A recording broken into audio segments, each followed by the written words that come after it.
Make your own headlines. Hey, this is Dow Welsh inviting you to enjoy some random news and make the gospel your biggest headline of the day. Today's podcast is sponsored by the Boom and Binnacle Alarm Clock and the letter J. So what's your favorite vegetable? I love me some green beans. I could eat green beans with every meal.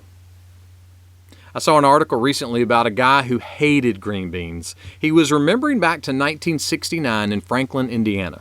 He went to a Catholic elementary school and they had tray inspections after lunch. To avoid eating his green beans, he decided to stuff them inside his milk carton. But he forgot that Sister Mary Sharon always did a milk carton shake as part of the inspection. So he had to go back to the table, pour out those milky green beans, and eat them. Bless his heart. You know, it seems like that memory is still stalking him. I heard about a guy named Jack that claims he can communicate with vegetables. Jack and the beans talk. Beanstalk? The psalmist was writing about the importance of God's truth. He said this, "I have hidden your word in my heart so that I will not sin against you." Now that doesn't mean that he's hiding things from God.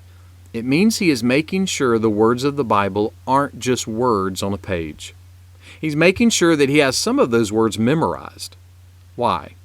Because in the moment that we're tempted to do something with our words or our actions or our attitudes that does not please God and or is hurtful to other people, having God's truth hidden in our hearts means we can use it immediately.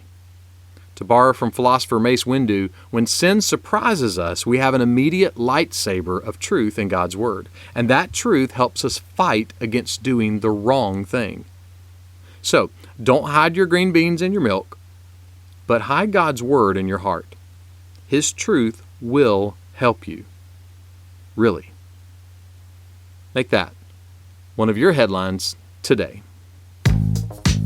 Make Your Own Headlines is a little smidge of encouragement from Holland Avenue Baptist Church. For more ways to listen to this podcast, for weekly sermons, and for more positive resources, check out hollandavenue.com.